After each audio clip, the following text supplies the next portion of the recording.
So welcome, ladies and gentlemen. I will start slowly to introduce our webinar today. My name is Daniela. I'm the chair of the Next Generation Network Denmark, and I'm glad to introduce to you this webinar, which is a collaboration with the CIGRE NGN Ireland. Today's topics will be about the interconnection and the solar development, so two key topics for the present power systems. We will be using Slido today, so please use the code or scan the QR code if you have any questions. That will be the way that we will use to prioritize and ask to our speakers.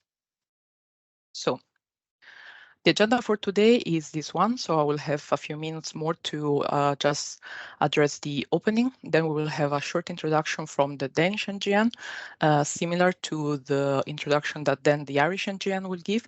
Then we'll have these two blocks where the first one will be about the solar development, having Robbie Collins and Tamas Kereks giving us their presentations, while the second part will be about interconnections with Jordan and Leisha giving us the presentation on the more Irish side, while Anchi will give us the more Danish aspects of their work.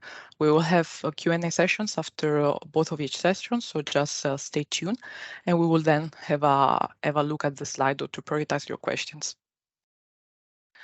Let me just have a word about what is the CIGRE. And we know that CIGRE is the worldwide organization that develops the exchange of engineering knowledge within the power system industry. We can count more than 90 countries joining us, 16 national committees, 15,000 members and growing in general, and 1,250 member organizations. The NGNs are the part of CIGRE that is specialized for young professionals. This means both students and also engineers in the early career development. And we want to help in develop the knowledge and in the power system industry. So we like to work making industry-related events like site visits, creating valuable network opportunities, and then we try to provide a platform where the early career professionals can feel comfortable sharing their ideas and get an opportunity to interact with the industry experts and get involved in. We have also the facilitation of having young members into the steering working groups and the technical events. So please don't hesitate to reach us. Then if I have used a little bit too short time, I apologize, but I can see that more and more people are joining in, and I would like to give the word to Zee from the Danish NGN to give a short introduction of the Danish NGN. Thank you, Daniela. I think I have to request for the control of the slides. Yes, it's allowed. Yes. Yes. Oh, okay, it's working. So, hi everyone. My name is Sia, and I'm a member of a steering committee in NGN Denmark. And now I wanted to introduce NGN Denmark to all of you. So, CIGRE NGN Denmark, we have currently more than 130 members, and we started back in 2019, March. And we are very active and collaborate internationally with other NGNs. Previously, we have successfully held some webinars with Norway, Finland, Sweden, Italy, and also we are also very active. We collaborate with the companies here, both locally and internationally. If you want more information about our activities, please find us in both Facebook and in LinkedIn.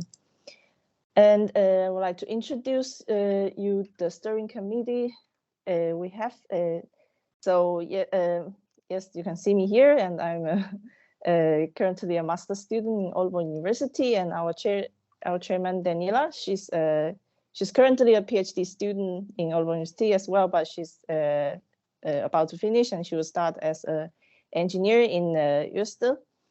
And our team has a really strong industry background. We are all from different companies. Gustavo, our vice chairman, is also from Ørsted, and Gabriel is from Siemens Gamesa, and Genli and Sommer is from DTU, and Lennart is from Vestas, and Henrik is from Aalborg University as well. So we hold different events and has strong collaboration with these companies. I would like to say if for Danish members, you are really welcome to contact us if you want to join us in the steering committee. And I would like to give some example that some site visit event that we successfully previously back in 2022. We have visited US headquarters in Gentofte and also the power stations in Copenhagen. And there's some webinar we have successfully held previously. For example, this one in 2022, the planning of good use of the green electricity. And I would like to highlight some future actions in this year and next year. For example, in September this year, we'll have to visit a Danish local wind farm company, Eurowind. It's the project called Green Lab. And it's the biggest hybrid project in Denmark currently. It has electrolyzer, solar panels, and wind turbines. And we also have some synopsis at EnergyNet and more site visits in Vestas. And also, I remember there's also a Siemens Gamesa site visit and also some webinar collaboration with Basil. So please, if you're interested, and you can follow us and find the relevant information in our social media. Thank you very much. Thank you so much for this introduction. So I'm just taking back control. And Keith, would you please introduce your part about the Irish NGN? Yeah, just request and control there to see will it work. Mm-hmm.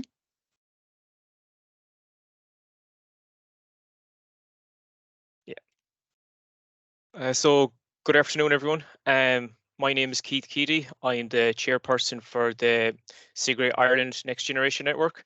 Similar to the Danish NGN, I'm just going to give a kind of a brief overview of the Irish NGN activities and highlights from, say, the start of our group in 2018. So I'll just go through our steering committee so far. So we were formed in 2018. So we have a steady active membership base of 89 members.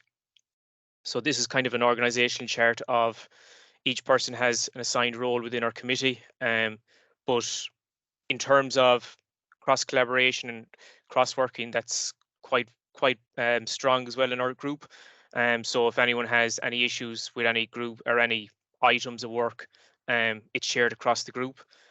So there's a couple of things here on this slide that I just want to make you aware of, kind of. So being a part of an NGN, so first of all, you'll have your networking opportunities. So at the bottom, you can see 4 logos for different organizations. So networking opportunities between the members, and then also your main aim is organizing events, technical events, getting to know industry experts, that kind of stuff, and then being part of a team environment, which is very important as well. So being a part of an NGN is quite, it's good for your development. So from 2018, I started with the Irish NGN since it was started. So I kind of held different roles within that organizational chart all the way up to chairperson at the minute. So there is opportunities, good networking opportunities, and good experience as well, and good exposure. So let's see, this is kind of an overview of our membership at the minute. So we have 89 members at the minute. So our aim for the next couple of years is to try to diversify our membership as much as we can. So probably the 2 graphs on the one on the left by company and the one on the right in gender. So we're trying to get more females within our group, as well as different organizations. So we're ESB and EirGrid kind of heavy, I suppose, in terms of our membership. So if there is people on the call that wants to get involved, please do reach out. I think we have put a slide at the end of this for contact details if you want to get involved with either the Danish or the Irish NGN itself. So just on a couple of sample events that were held for the Irish NGN. So the first one this is of last year. So the first one was on challenges and future optimization of onshore and offshore wind in Ireland. So this is kind of just sample events that the NGN holds themselves. But the first one was on, there was two parts of it. The first one was in Engineers Ireland, where we had presentations from guest speakers, Matthew Groach from EirGrid, Conor Martin and Darren Reap from ESB. So it was all things wind energy. So from planning, flexibility to all construction phases of the projects as well. From there, then we visited Mount Lucas Wind Farm in County Offaly, which is a Burnamona site. So we had presentations from Burnamona and what they're kind of doing through the construction phases and the site in general itself. And obviously then we visited the substations and the towers themselves. The second event is the power systems operations event. So as many people are aware, the more renewables on a system, the more complex it is. So the Irish system has never been probably as complex as it is now. So it's just the challenges of operating the system with all the renewables on it. And also we had ONS Inc. as well from Trinity. So it was all on data centers and the load that they require as well to run. So it was both events were quite good. So there were sample events for the Irish NGN for last year. For this year, going forward, I think this is probably a highlight probably from last year as well on the Paris session. So there's a Paris session every 2 years. So this is the first one post-COVID. So just a couple of kind of milestones and achievements from the Irish NGN members themselves. So you can see a couple of snippets of the Irish NGN members with their poster sessions. They're contributing into tutorials and group discussion meetings. So it's a worldwide audience that the NGN provides and CIGRE provides. So that's every 2 years as well. And it gets more involved with networking opportunities and showcasing your talents to a global audience. So it just shows you that what is achievable from, say, the start of the NGN to where it is now, and hopefully we can build upon that as well. Just a couple of sample events then going forward, and something that our audience members hopefully keep an eye on. So obviously in green is this event right now, the Interconnection and Solar Development with Denmark. Our next one is going to be with the UK NGN. It's going to be in the middle of the summertime. Event theme and topics going to be decided in a later date. And then there's a presentation competition that we're going to hold maybe August, September time, where every 2 years, that Paris session, there's a young member showcase. So for this, we're going to get abstracts and presentations in from applicants themselves for projects they've been involved in, where we're going to have industry experts and industry judges to judge the presentations and the abstracts, and the winner being the Irish representative in Paris in 2024, so August of next year. And then finally, the site visit. We're going to have a site visit, which is to be confirmed, but it's kind of to round off 2023. So for our audience members, just to keep kind of in the know on it, and keep looking on our LinkedIn profiles and all social media accounts for upcoming events. And I think, yeah. So Danielle, I'll pass it back to you.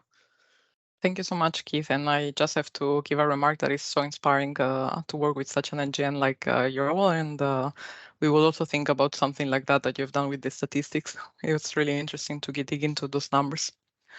So once again, to you in the audience, please use the Slido to write down any questions you may have, and let us kick off with the presentations. So we will start by the solar development presentation, and in here we will have two presenters. We will have Robbie Collins from Ireland, that has a 5 years experience in the utility scale solar industry, and has been involved in the successful development of over 1.1 gigawatt of solar farm across the Republic of Ireland. Quite impressive, I'll say. He holds a Bachelor in Electrical Engineering and a Master's in Energy Systems Engineering, both from the University College Dublin. He currently works in Terra Solar and has as a solar developer in Co-Dublin. Instead, from the Danish side, we have the honor of having Tamas Kereks, who is a professor in Aalborg University, and I had the honor of calling himself a supervisor and a professor also during my studies. He obtained an electrical engineer diploma in 2002 from the Technical University of Cluj, Romania, with specialization in electrical drives and robots. In 2005, he graduated the Master of Science program at Aalborg University in the Institute of Energy Technology in the field of power electronics and drives.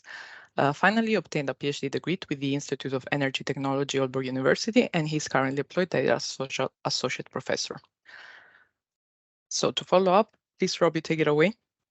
Yeah, great. Thank you very much, Diana. We'll start here. Perfect. Yeah, as mentioned, I work for Terra Solar, an Irish owned and operated solar farm developer based out of Nova UCD in County Dublin. Since 2016, we've managed to secure a planning permission on over 1,200 megawatts. That's about 34 solar farms across 9 counties. The site sizes range from about 30 acres up to 610 acres. And we have another 450 megawatts to go into planning this year. So as I said, I graduated from UCD in 2018. I joined the company in 2018, and my role is mainly focused around sourcing and design. So basically engaging with landowners and designing the solar farms planning applications using kind of AutoCAD software. Sorry, yeah. Next slide. So solar growth in Ireland. So I wanted to give you kind of a 5-year snapshot of what kind of the planning permission in solar over the last 5 years. So as you can see, there was 1,200 megawatts with planning permission in 2018. That's jumped up to about 9 gigawatts with full planning permission in 2023. But the amount of solar farms has only doubled. So obviously the size of the solar farms is getting bigger and bigger. As you can see, 2023, the biggest one with planning was about 225 megawatts, which is much bigger than obviously 2018. A good number of the projects from 2016, 17, 18 probably won't get built because they're kind of subscale. A lot of the EPCs don't really want to build kind of sub 5, 10 megawatt sites. They want to focus on the kind of 158 megawatt solar farms. It's funny, when I joined in 2018, EirGrid's prediction for solar was only 100 megawatts operational by 2025. That figure's jumped up to about 5 gigawatts by 2025, Ireland's target. So it's good for solar. It's kind of 50x what was predicted from 2018 to 2023. So in my opinion, the main reason for rapid growth in solar, so obviously you can see it all boils down to the panels, I think. You can see the cost per watt, it was kind of 26 to 24 cents in 2018. It's obviously gone down a bit to 23 cents. It was actually lower in 2020 pre-COVID. It was about 19 to 20 cents per watt peak. But obviously with COVID and the war in Ukraine, it's gone up. If you can look at the diagrams, obviously the panel dimensions hasn't really changed, but the efficiencies have gone up significantly and the panel ratings have almost doubled. So you can get basically double the amount of solar on per acre in 2023 as you could in 2018. And panels make up about 30% of the construction cost. So it's significant. I think it's definitely the main reason for the rapid growth. Next slide. So development criteria, what we look for as a developer. So we're very much grid led. So we always determine if there's capacity at the substation or electricity line we wish to connect into. If we don't, it can lead to massive upgrade costs on the network, which is what we don't want as a developer. Land location to grid. So there's 2 types of substations we deal with. There's a loop-in substation where you build a substation underneath an existing overhead line. And then there's a tail substation where you build a substation and connect it via overhead line or underground cable to an existing substation. So land location to grid really only affects the tail substations. It really only affects the tail substations. So we try to get as close as possible to the existing substations as possible. Basically, if you are the bigger the voltage is, if you're 110 to 220 kV range, you can afford to be further away. Radiance is obviously very, very important as well. It can be up to 20% better in the south of the country. Most of our sites are kind of in Cork, Wexford, those kind of counties because it's much better. And then TUS and TLOF rates are basically the charges associated with using the transmission network. For an example, a solar farm in Kildare will have more favourable rates than a wind farm in Donegal because it's location to the kind of civilization and stuff. And obviously, a decent landowner and land quality comes into it. We kind of look at land quality. If there's a flood zone on the land or there's exposed rock, obviously it's important, but it's actually not as important as irradiance and grid when it comes to development. Next slide.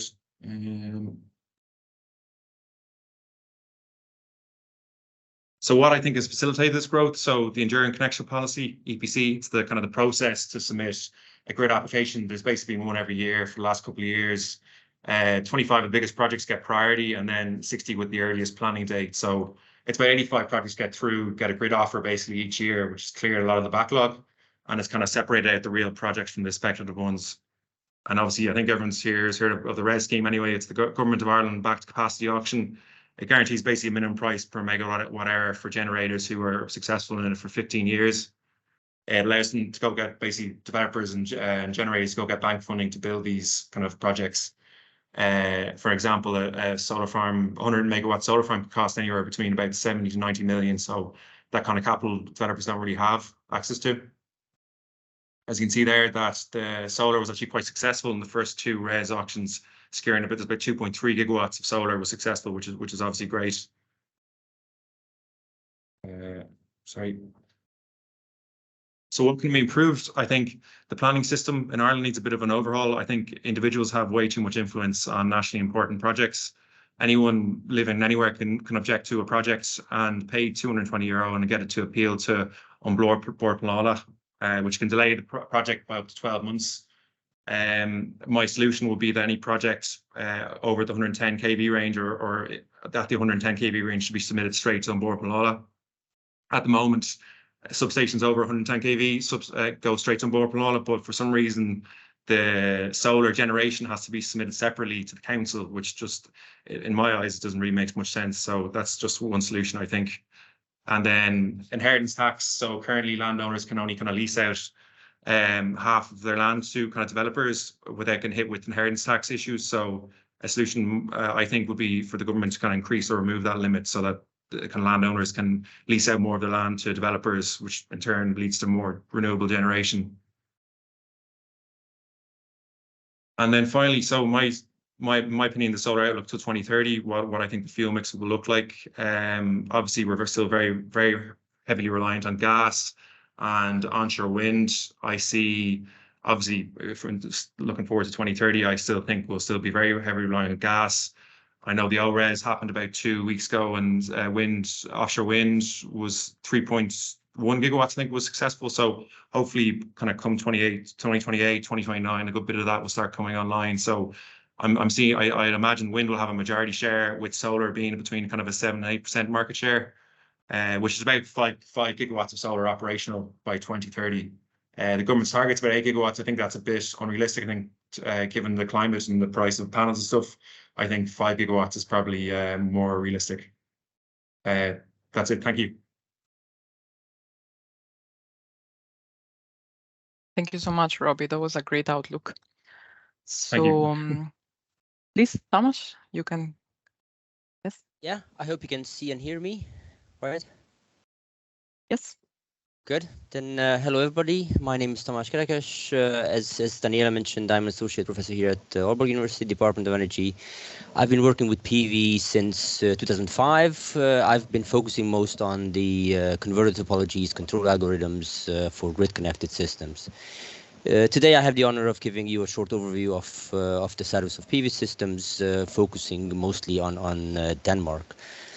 I will start with a short status worldwide and Europe, just to see how it goes. And I can see that the world installed around 268 gigawatts of new solar capacity in 22. And actually, the new installations that are expected in 23 should be over 300 gigawatts, out of which 48 should be in Europe. Now, let's see. Okay, there's a short delay. In total, there are around 1 terawatt of solar capacity in the world, and this is a number from the end of the 2022. And wind and solar made up around 12% of the global energy generation in 22, which is a small increase. Well, it's a 20% increase from the previous year.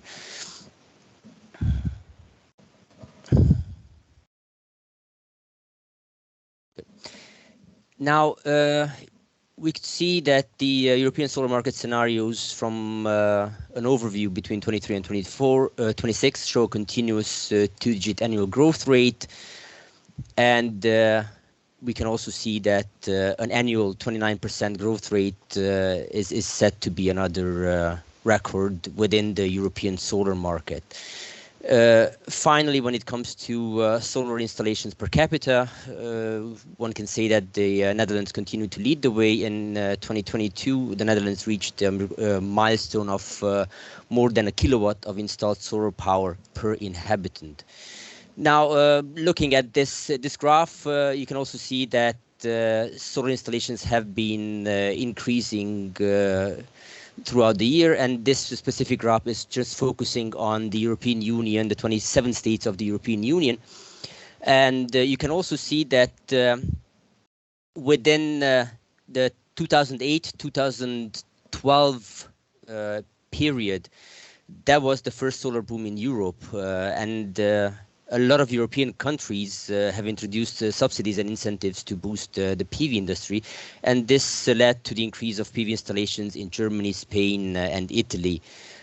After this period, new PV installations have been stagnating for a couple of years. Nevertheless, during the last 5 years, the PV capacity has increased, reaching above 200 gigawatts of installations at the end of 2022. And looking at the annual installations, you can see the exact same tendency that there was this solar boom within 2007-2013, while the new boom started, as mentioned, during the last 5 years.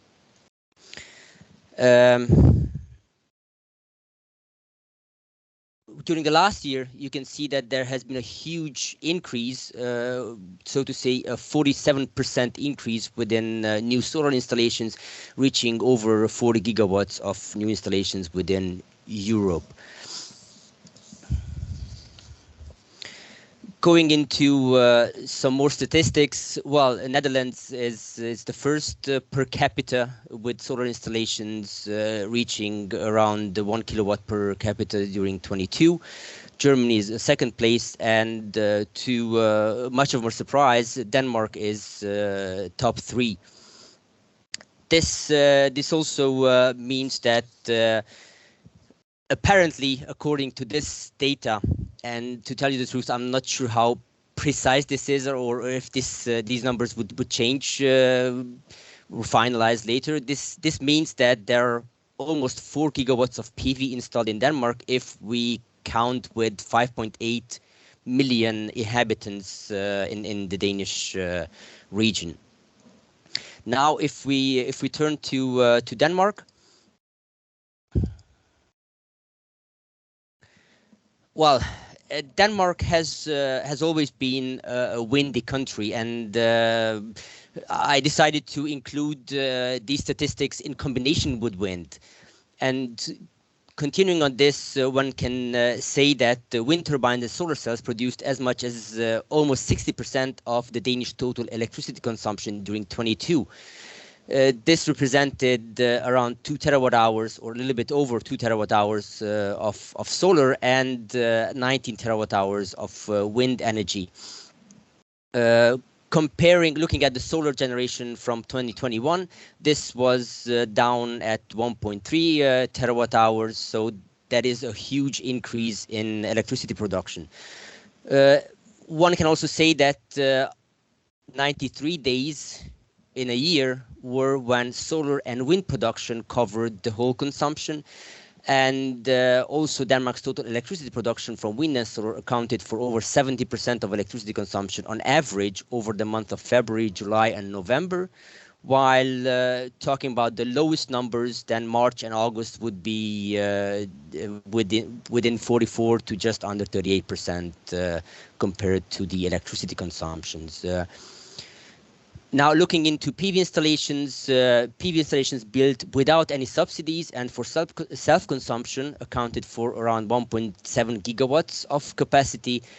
Solar arrays under a power purchase agreement contributed to around 330 megawatts. Then projects selected in public tenders contributed to almost 250 megawatts. And finally, PV systems installed under the expired incentive scheme represented almost 1 gigawatt. Looking at the electricity mix in Denmark, the green one represents wind energy, and the yellow represents solar energy. So one can see that there's much more wind capacity installed in Denmark, and it's also a windier region. But one can say that the share of electricity production from PV in relation to electricity consumption has increased from 3.6% back in 21 to 6.1% in 22. And this is due to the record high growth in Denmark's PV capacity within the last year. Looking at the monthly electricity production, you can also see that the significant solar power is being produced within the spring to autumn months, so starting March up till September, while the winter months are more peaking in wind power. According to Solar Power Europe, in 2022, there were a total of 1.5 gigawatts of capacity installed in Denmark, while in 21 there was around 800 megawatts. Now, according to Energistyrelsen, up till the 1st of April 22, there were almost 115,000 grid-connected solar installations in Denmark with a capacity of close to 2 gigawatts. Now, the latest number, and actually this I found yesterday or the day before yesterday, Denmark has reached 3.2 gigawatts of cumulative installed solar capacity at the end of March 23, and this is spread across almost 132,000 PV systems. Looking at the regular or the statistics of hourly energy production, this shows an average of 2.2 gigawatts of PV production. And according to Solar Europe, this in 22 has increased a lot. Looking into some of the plans, future plans, the municipalities together will offer the state at least 24,000 hectares to set up wind turbine solar cells within their own borders, and Denmark has a prospect of an additional 830 megawatts of solar in 2023, which is actually a significant decrease compared to the 2022 number when this was 1.5 gigawatts. So this kind of represents a 43% decrease. And this covers both ground and rooftop installations. How these are shared between the different regions, and if they are private, commercial, industrial installations, this table gives you a short summary. I will not go into details. I'm sure you will get these slides later. Now, I've discussed a lot about the statistics and in average what it was. And what does this look like from a residential case? Because a lot of residential installations have been installed during the last couple of years. And here I can say that well, this is a specific case for a 4.5 kilowatt peak installation. It's a hybrid installation, focusing, having also a 5 kilowatt hour battery, which has a power capacity of only 2.5 kilowatts of power. A residential house, standard family of 4. As you can see, production from the system peaks from April to September, and you can also see that there is enough production, so self-consumption is almost 100% from April to September in average. Looking at the exported and imported energy, one can see that during the spring and the summer months, there's almost no energy that is bought from the grid. This means that the residential houses is almost 100% on self-consumed energy. The two colors just represent the 2 years, 22 and 23. On the other hand, you can also see that a lot of the produced energy, and I think in average this represents around 75% of the solar production, has been exported on the grid.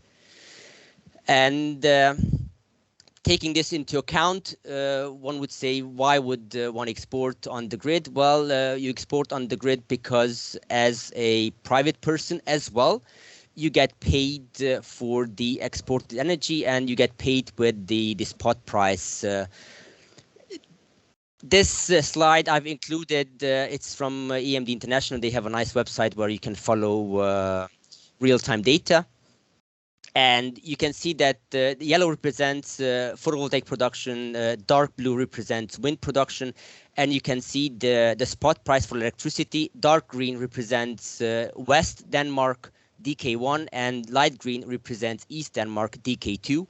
And maybe somebody from later presentation would talk about the Danish grid, but there are two grids, DK1 and DK2, are actually linked through a high voltage DC line, and DK1 is linked to Germany in AC, and DK2, Copenhagen area, Odense area, the islands are linked to Sweden. So sometimes there's a huge difference in the price of electricity. So in a way, maybe in North Jutland, it's more profitable to have a PV system than, for example, in the Copenhagen area. And with this, I would like to close my presentation. Thank you, Daniela. And thank you. Now I believe we have time for some questions. Yeah. So we have a couple of questions in, Daniela. Maybe just go on to the next slide where they have the QR code if they have any additional ones. But the ones we have at the minute, there's a couple that can be answered from Tomas and Robbie.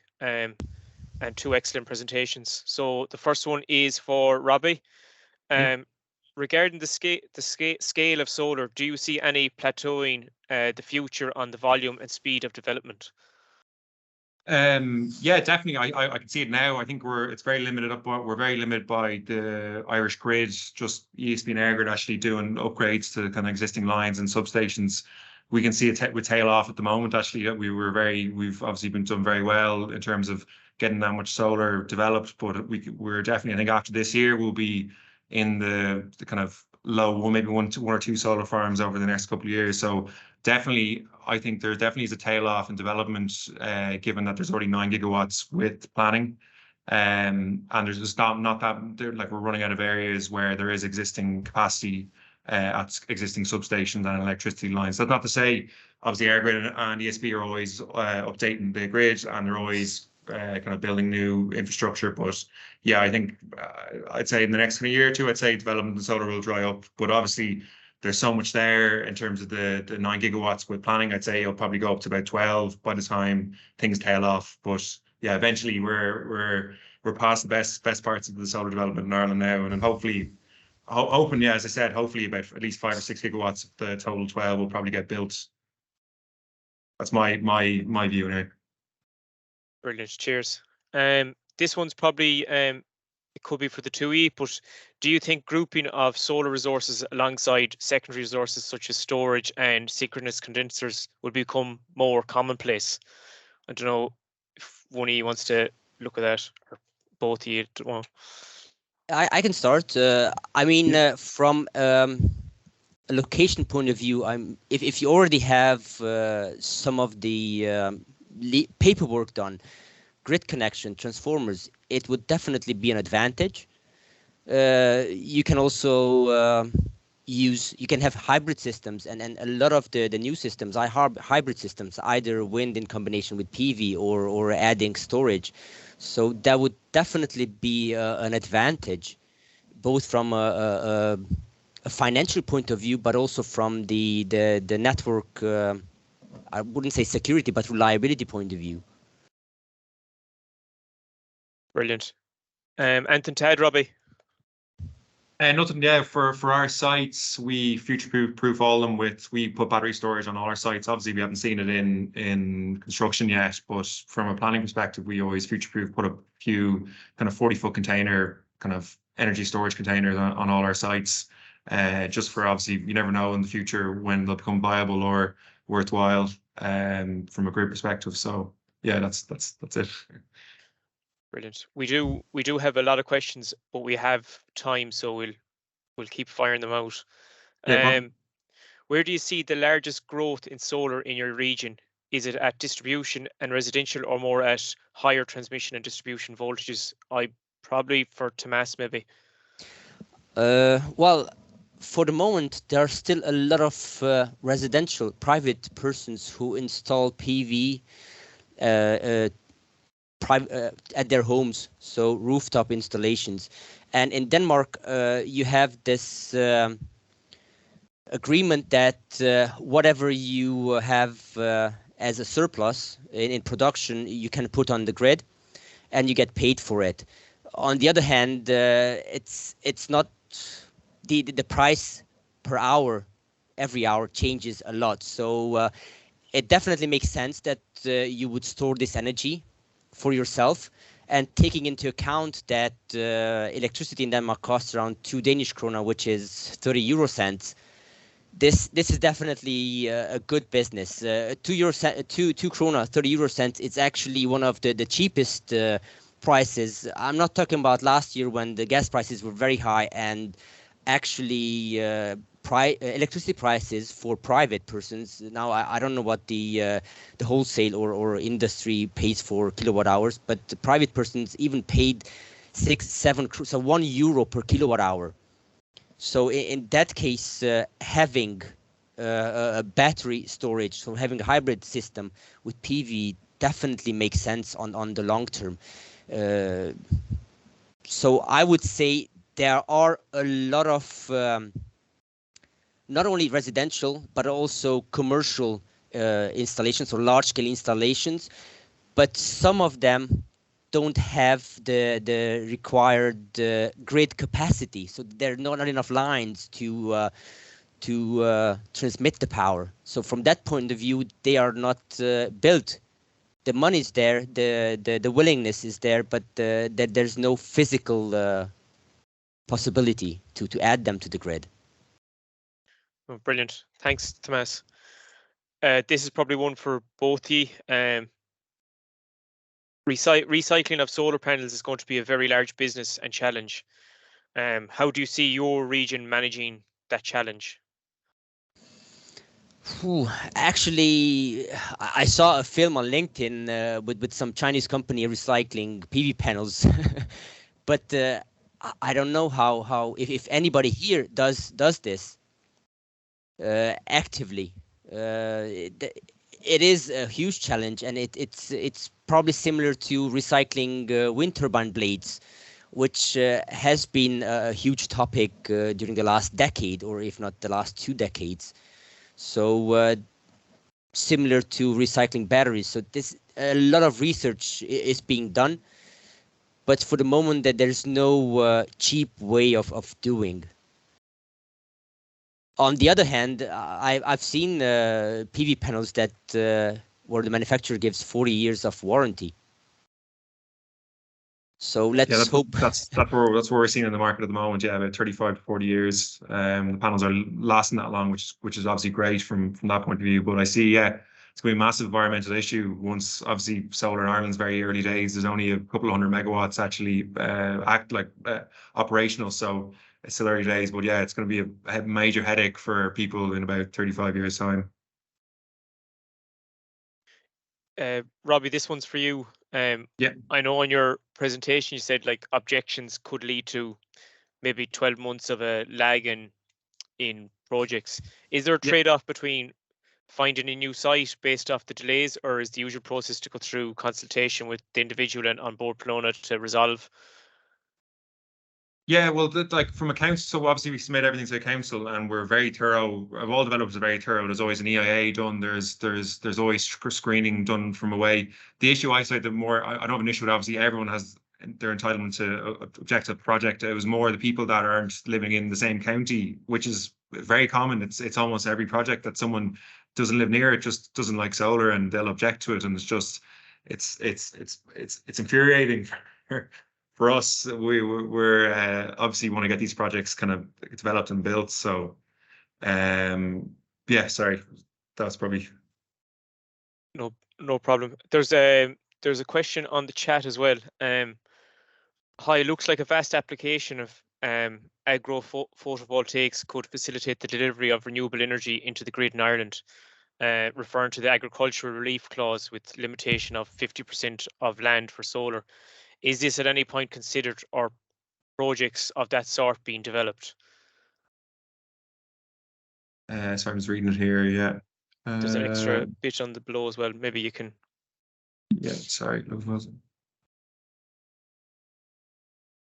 I mean, I know of some research projects here in Denmark which focus on agri PV, but I haven't heard of any real installations. So any investments in agricultural PV. So I'm not familiar now. with that term, Tomas. What's the term agri-photovoltaic? Agricultural PV, agri PV. I mean, it's when you install PVs on fields and you can still cultivate something underneath. And I think the research project that they do here in Denmark, it's at Aarhus University. They look at what kind of crops you could do with certain panels. You can have some kind of transparent or some PV panels which have smaller cells, so there's some light going through, and which kind of crops are fit for these type of applications. And then you have 4 meter high frames structure underneath which all the agricultural machines can do their job. But this is a research project. Yeah, it's cool. Now I was actually unfamiliar with it, so it's good to know there's people actually looking into that. Yes. We allow for sheep grazing is probably the extent of the farming kind of allowances on under the panels. That's about it. But no, we haven't yet seen anyone or heard of anyone doing any kind of agricultural crop growing under panels. But it's good that people are looking into it. There's one or two additional questions, and we can move on then from there. For Tomas, in your opinion, why has Denmark been a leading player in the solar industry? It could be. Well, Denmark has been a leading player in wind energy, and there have been so many wind turbines installed that actually people don't want to see wind turbines on land. And if we look at wind capacity, there's around 7 gigawatts of wind installed in Denmark.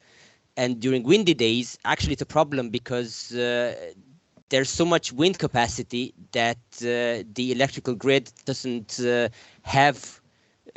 cannot use this. So in most cases, there's this extra energy is exported to Holland through the Cobra cable or through another HVDC line to Norway.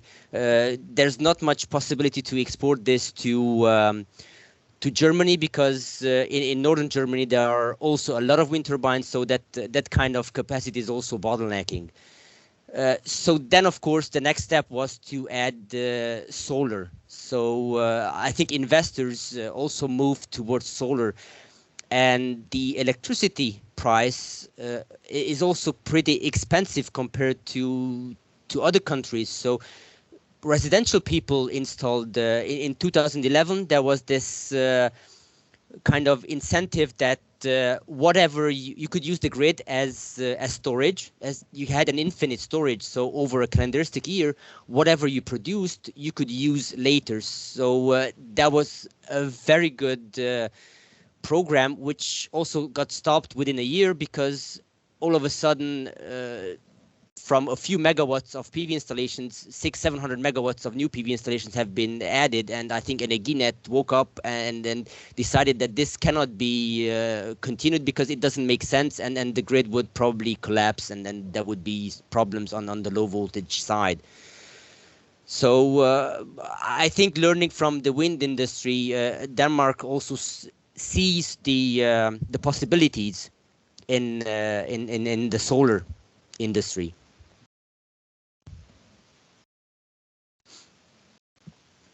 You're muted, Keith. Apologies. Thanks, Tomas, for that. The final one for Robbie is through the RES. After that 15-year period, I know in your presentation that you get a minimum set price for megawatt hour. Yeah. Is there discussions ongoing for after that 15-year period of what you could get for your generation? Oh, in terms of the outlook for prices, no, we haven't. No, we haven't looking. You'd assume that either you'd enter into PPA with an off-taker maybe a couple of years before the RES runs out, or you take whatever is in the market. The bank funding is structured that you pay off basically the solar farm within the first 15 years. So in terms of after the 15-year period, it's all uptake basically in terms of revenue. So I don't think generators would be too concerned since it's paid off within the 15 years what they get. But yeah, you can see either PPA or just going straight into the market, just ahead or the intraday market. Brilliant. Thanks very much, lads, for that. That was a good Q&A session for the solar. Daniela, we can move on to interconnection.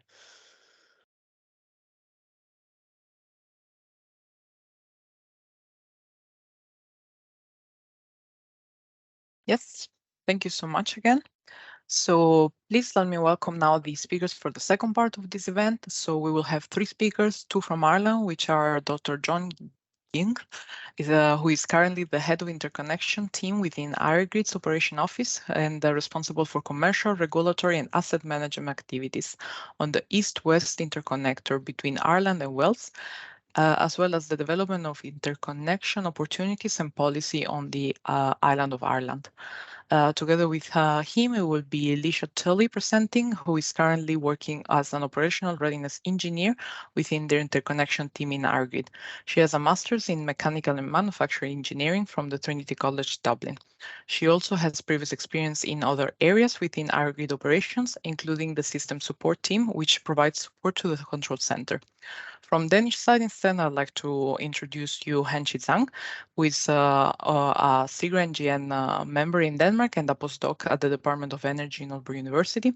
He obtained his PhD degree in electrical engineering from Aalborg University in 2022, and his project was entitled Transient Lightning Impulse Performance Analysis of a Fully Composite Pylon with an External Grounding Downlead. Please, let's welcome the first presenters.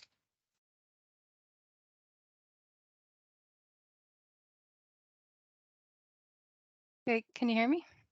Yes. Perfect. And I'll just take control.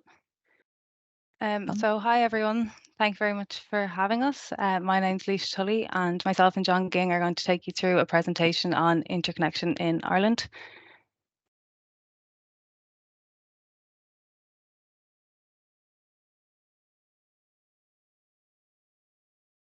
So first we'll look at the history and the current status of our interconnection. So just some background on the interconnection on our system. So we have a synchronous island between Ireland and Northern Ireland with an AC interconnection between the 2 jurisdictions.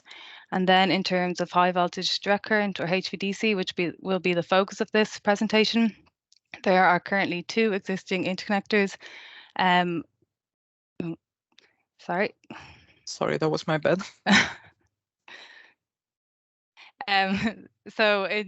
There are currently 2 existing HVDC interconnectors to Great Britain, so those being the Moyle and the East-West interconnectors, both providing a 500 megawatt HVDC link.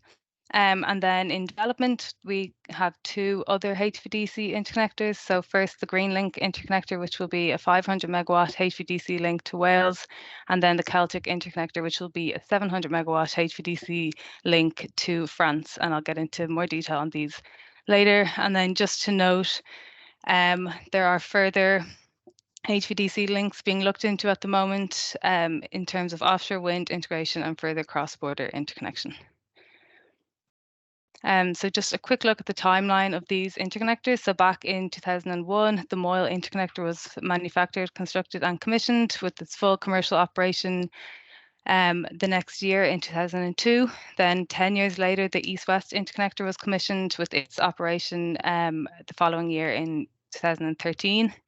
Then if we look forward to next year, the Greenlink interconnector will be commissioned mid-year, and then at the end of the year, it will go live with full operation. And then for the Celtic interconnector, this will be commissioned in 2026 and will have full commercial operation in 2027.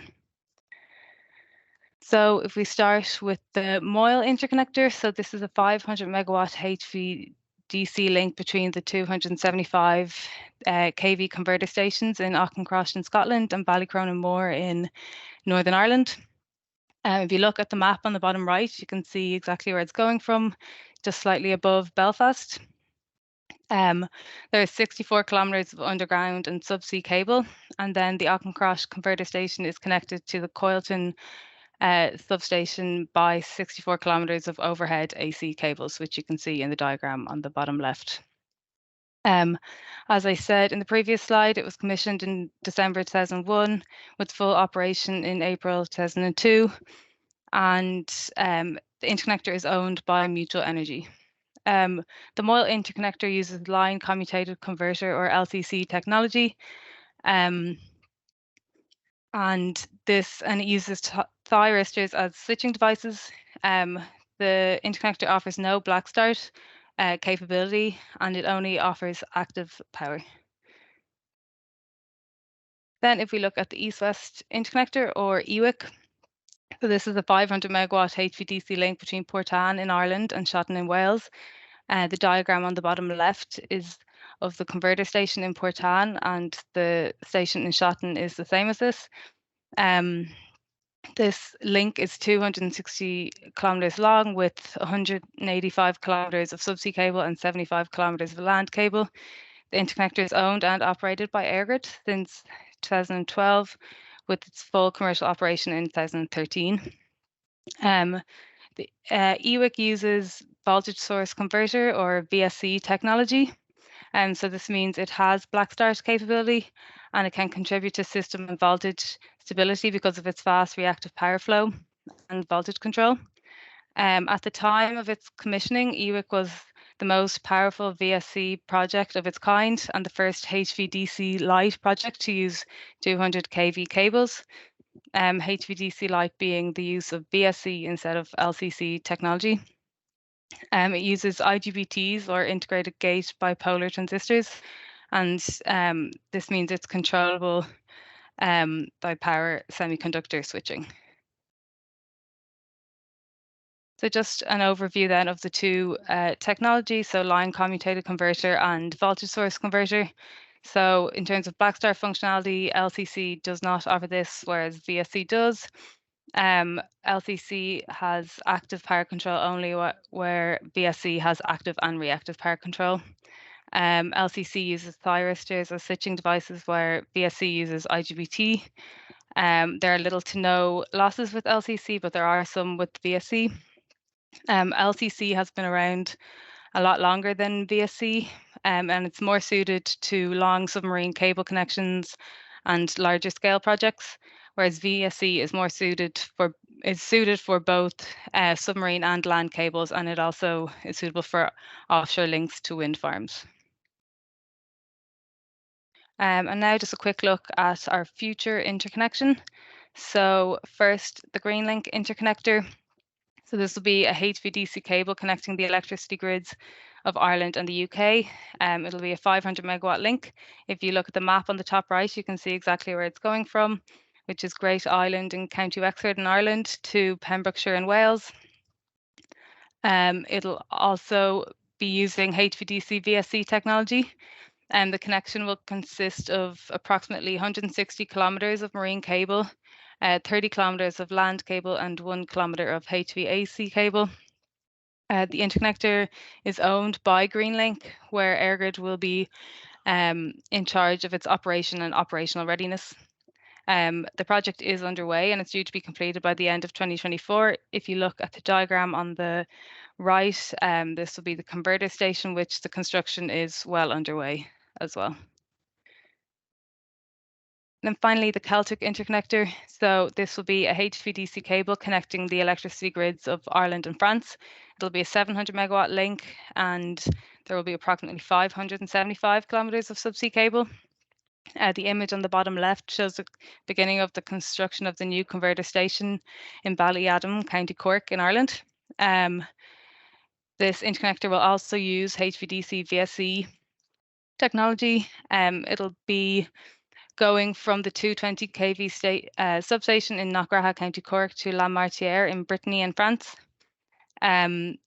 The connection of this interconnector will also mean the reintegration of Ireland with the European market, and it'll be developed and owned by EirGrid and our French counterpart RTE, and it'll be fully operational by 2027. So I'll hand you over to John now. If the slide who's going to talk to you about interconnection development. So thanks, Leisha. So as Leisha mentioned, I'm John Ging. I'm the head of interconnection at EirGrid. I am responsible for operation of the East-West interconnector and I suppose the preparation for future interconnectors on the island of Ireland. And Leisha has given a very comprehensive history of the interconnection development to date and where things are going over the next 2 to 3 years, but also the technologies used. I suppose for us in EirGrid, it's always coming back to, you know, there are a number of drivers for the creation of any new interconnector. We're an island, we're an asynchronous island, as Leisha showed on the map. Anything we want to do requires traversing water, so we have to go by cable. So for us, HVDC is synonymous with cables generally. And then we have options in terms of the technologies to use. Obviously, the distances required suggest that it should be HVDC as opposed to HVAC, because we don't want to have significant reactive compensation on shore if we were to go with AC. So it all comes back to a number of fundamentals. But as you connect more and more interconnectors to other markets or other jurisdictions, you start to cannibalize revenue. So everyone starts talking about interconnector financing as being the first and foremost. It takes years for an interconnector to come into fruition. These are mega structure projects. For context, 500 million for EWIC, roughly, in terms of what it costs to deliver it. A lot more for more recent interconnectors because of the distances and the price of commodities post-Ukraine, all of that good stuff. So it comes back to markets. As you connect more and more interconnectors, the congestion income between two markets, so the difference in revenue in one market versus the other, accounting for losses starts to decrease with more interconnectors. So going forward, you may or may not be able to justify more and more interconnectors, bringing question marks over how do we further integrate renewables, especially when your renewables are lower cost. You may not have the differential between, say, the Irish market and the European market, so you may not be able to justify. So there's going to be a question over whether it's strategic direction. We have two types of interconnector. There's a regulated, which is basically what EirGrid have currently on the East-West interconnector, where it's owned and operated by EirGrid, but on behalf of the users, the truest customers in Ireland. So anyone who pays an electricity bill basically contributes to that. So it tops us up if we don't make enough money to cover the asset management and other costs, and any profits are returned to the customer and distributed. So the first question is, are you going to be able to finance that through market mechanisms alone or through other auxiliary services, or do you need to do something else? Secondly, then it comes down to policies and regulation. Europe has directed that there should be 15% capacity for interconnection across all EU connected jurisdictions. Going forward, that's a bit of a challenge because Ireland, currently is not connected to any European country. So we have to suddenly go from 0% to 15% almost overnight. So, and then obviously we're increasing the portfolio of generation all the time with new renewables coming on. So that target continuously moves. I think it coming back to, how are we going to finance these going forward? Obviously, the first interconnector to Europe, Celtic interconnector, makes sense in terms of markets because it's access to a new market. Beyond that, then you have to ask questions of what's the security supply element? In the days that the wind doesn't blow, can we access the European system to support the Irish system, or vice versa? So there's that whole piece around operating models and power system operations. What is the right mechanism? Are you going to leave it to a merchant to develop an interconnector and let them try and make money from the markets, or are you going to take control and do a regulated interconnector at the benefit of the Irish power system or the European power system where it's connected to? Obviously, we've got the same problem on the UK border, but they're doing something similar to Ireland, and they have lots of wind, so things are different on that border.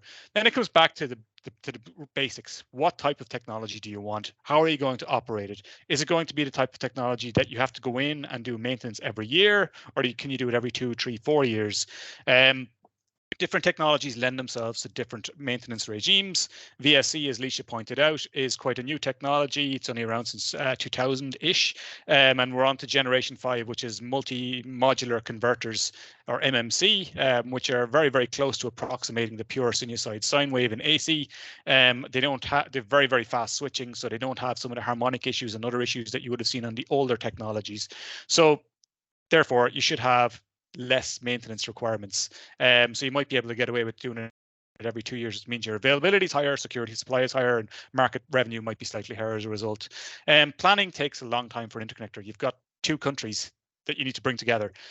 Different requirements, different rules, different regulations possibly in those countries, different grid requirements. So Ireland is connecting to France, to a weaker part of the French grid, to a stronger part of the Irish grid, but that stronger part of the Irish grid might not necessarily be that strong when you compare it to the French grid overall. So there's a lot of different concerns in that space as well, and it takes almost a decade to take an interconnector from thought through to fruition.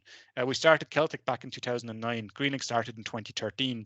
One is coming in, Celtic is coming in 2026. Greenlink is coming in next year. So that's the kind of time frames you're talking about. And to be able to deliver the amount of renewables that are coming at scale over the next decade and 2 decades, we need a lot more interconnectors a lot faster. And that's what all comes back to environment and society. If that's the primary drivers, then everyone can benefit, but you do have to work with the constraints. There's geography, there is marine survey constraints, there's other constraints in terms of how and where you're going to locate your interconnectors, trying to minimize, I suppose, their visibility on the skyline, etc., etc. So that brings us back. Last slide before I tidy up is hopefully it'll change.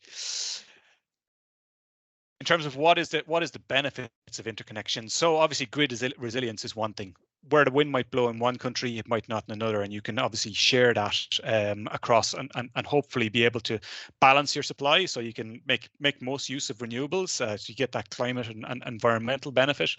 Security supply, so on the days where the wind doesn't blow or the sun doesn't shine, that you're able to, I suppose, get support from your neighbours where they have it to give. Obviously, you don't want to put 2 systems into alert or worse. It's starting to bring the market together, so you've got that competition element and overall societal gain as a result of that. So access to other markets should bring costs down and produce lower cost electricity in the longer term. That's it for me. Quick whirlwind tour, and Leisha. So handing over now to Hanchi. Thank you, John. Thank you, Leisha. So yes, Hanchi, last but not least, please. Yes. So I will take the control. Mm-hmm.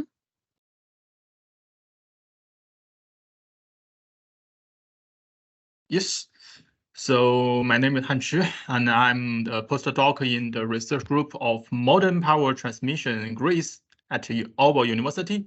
So it's my pleasure to introduce our new concept to you, a modern power transmission line. Also, we can call it a modern interconnection equipment. We call it the combined green pipe cable.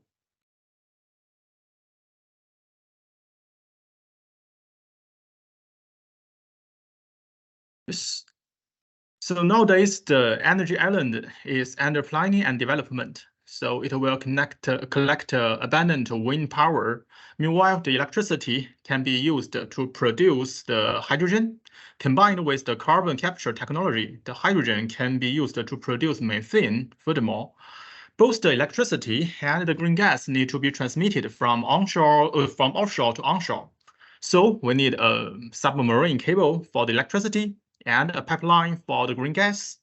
Then there comes a new idea. Can we transmit these 2 forms of energy at the same time in the same line? So this is the motivation of this concept, the green pipe cable. This new concept has several foreseen advantages. The first, it can increase the flexibility of energy transmission. The power generated from wind farms can be transmitted into the forms of electricity and green gas. So they are independent but integrated into one line. It can be used from offshore to onshore. Electricity and gas are in the same direction. or it can be used between the power-to-X facilities. A central station is used to dispatch the electricity to the P2X facilities and collect the gas from them. So the electricity and gas are in the opposite direction. Installing one pipeline shall be cheaper than installing one pipeline together with one submarine cable line. So the second advantage is that it has a lower installation cost.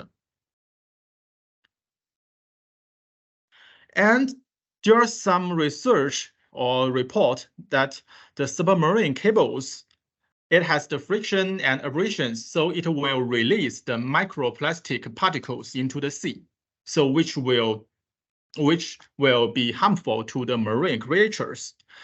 Besides, the installation of both cables and pipelines can modify the seabed environment, so the fewer lines, the less modification.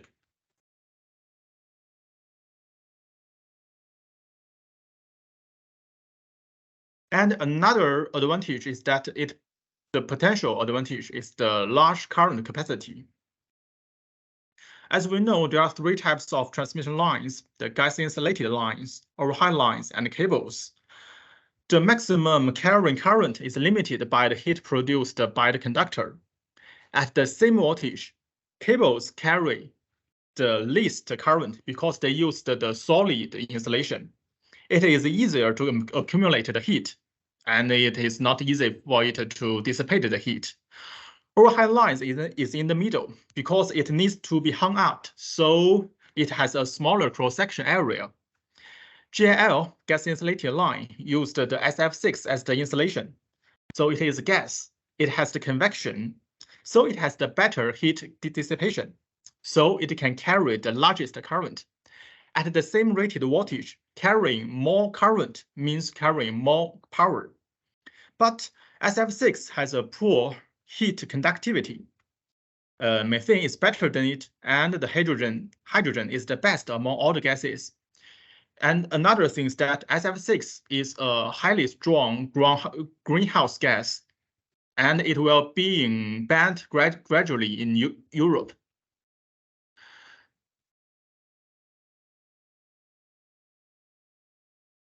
So if we can just replace the SF6 with methane or hydrogen, we can see, in theory, if they carry the same current,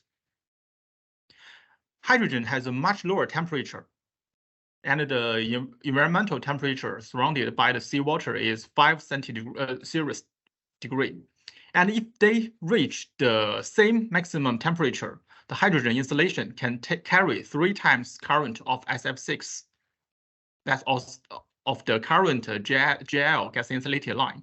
Even methane can carry much more current. Then we look into the insulation performance, and it go back to my major, the high voltage insulation technology. First, we need to know all of the gases are good insulation material, and certainly SF6 is the best. In the gas insulated lines, the pressure of the SF6 is 4 atmosphere. But when we transmit methane or the natural gas or the hydrogen in the pipelines, they have really high pressure, 20 to 200 atmosphere. But and really fast flowing speed. The speed is around 20 meters per second. Both of these two features can enhance the insulation a lot. But whether the enhancement can make the insulation of the green gas comparable to the SF6, it is still unknown. At present, we established a scale model to test the preliminary validation. Out of safety, we didn't test the breakdown. At a lower voltage before breakdown, the corona discharge will happen on the conductor. If the discharge is more intense, that indicates a bad insulation performance. If the discharge is not very active, that indicates a good insulation performance. First, we tried a different pressure of hydrogen. It shows if the pressure is increased, the positive charge amplitude will be lower, and the amount of the discharge pulses will be fewer, which means the discharge is not active, which means it has a good the insulation performance is increased. Secondly, we want to test the effect of the flowing speed. However, our hydrogen regulator can only give a speed of 0.4 millimeters per second. The discharge doesn't change obviously. We tried a higher speed using the nitrogen of 2.4 meters per second. It can be found in flowing nitrogen. The discharge amplitude is smaller, and the amount of the discharge pulses is fewer. That means the installation performance is increased by a higher flowing speed. And in the future, the research intends to test a higher pressure and higher flowing speed gas, because in the industry, the transmission pipelines for the natural gas, the pressure is as high as 200 atmosphere and the flowing speed is 20 meters per second. And we want to test a new gas composition, not only for the hydrogen, possibly the methane or the methane blended with hydrogen. And I hope in the future I can share more new findings with you. And here is a summary. A new concept of the green pipe cable can transmit electricity and green gas at the same time in the same line. And it has the other advantages of the flexibility and low installation cost, large current capacity, less modification on the seabed, and it has possibly good installation performance. And we verified it through the high gas pressure and high flowing speed. Yes, so that's all. Thank you. If you have more interest, don't hesitate to contact with me. And I will give back the control to Daniela. Okay, Lee. Thank you so much. Yes, then I think that it's time for questions. Thanks very much, Hanshi and John Leisha. That's a very detailed, project, Hanshi. It's stuff that's gone over my head at the minute, but I have a lot of good work gone in there. We have a couple of questions for both groups, so I'm just going to go through them here. Probably this one for John Leisha first. To what extent interconnections will be the driver for offshore grid infrastructure planning? Is it to be developed by EirGrid for phase 2 offshore wind in Ireland? Ooh, that's a loaded question. Where do we start? So we have obviously identified a number of scenarios in terms of what might be developed onshore first. So that helps drive what's going to happen offshore. But ultimately, you're going to reach a saturation point where you're going to have so much generation in phase 1, phase 2, phase 3, and whatever the other one is called in between, that you're going to have a valve to be able to export it somehow. So either into the hydrogen space and sector coupling and all that good stuff, or via HVDC interconnector to somewhere else that wants to take your power. So National Grid in the UK obviously have their own ambitions. So assuming that we have similar wind profiles to the UK, we'd be looking more at Europe. So there is obviously a capacity there to assume that you might build 1, 2, 3 more interconnectors to Europe in the initial phases. As more and more wind commits to developing offshore, you can justify more interconnectors. But I suppose it's the chicken and egg. Which one's going to come first? And you have to make sure that you get it right, because the financials on these things are mega. Good stuff. Not sure if that answers the question, but it gives some context at least. It's a politician's answer, John. Yeah. I'm not a politician. This is probably the same for you as well. On the LCC and VSC, what are their reliability and maintenance costs like in comparison? Ooh, that's a good question. So we don't actually own or operate any LCC in EirGrid Group, so we don't have full visibility of the costs. But when you think about it in terms of the technologies, in terms of VSC, they're insulated gate bipolar transistors, so they're basically semi-state or semiconductor state devices. There's lots of them, but they're relatively low cost in comparison to grid components like capacitors and reactors and things like that. So there are thousands of them, and some of the newer ones may have a lot more than that, depending on the size of the scheme. But they are designed to be able to withstand a significant amount of heat and stress and strain. And we are designing to in or around 98% availability. So it's not to be like that 2% is roughly to allow for planned and forced outages over the course of a year. VSC is a very robust technology now. It's into its 5th generation. It's getting stronger. LCC has been around a lot longer, but it's aimed at the bigger mega projects, so the 2 gigawatt plus projects. The only reason why it was used for Moyle back in the day was because it was the only show in town back then. So in terms of costs, I can't compare, but I would imagine that the cost of an individual component for the reactors or the capacitors that make up the filters that go with LCC would be significant. Thyristors are probably well-defined technologies at this stage, but they are costly devices comparison to like the much lower cost, but lots of them VSC. So if you've got a stable VSC scheme, I'd imagine it's lower cost. Perfect. We do have a question on the chat. What is the power flow direction between Ireland and the UK? That literally depends on the wind. So traditionally, we had been importers because of slightly higher cost electricity on a smaller island. I suppose the competition wasn't there. And that has changed in the last number of years. So there is a lot more exports. We have a lot more wind and solar and other renewables on the system that we can take advantage of to export at times.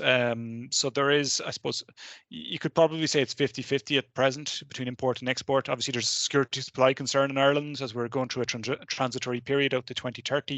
Where we transition from more conventional based generation to more renewable asynchronous generation. But in time, it'll become more a net exporter. There's a final one for you here. What are the challenges from a market perspective having interconnectors tied to separate markets? That's tricky. So obviously, we're not tied to more than one market at present, but it will be a challenge. So right now we're tied to the UK's beta market, or sorry, Great Britain's beta market, because Northern Ireland's part of the UK and it's in Ireland part of the SEM.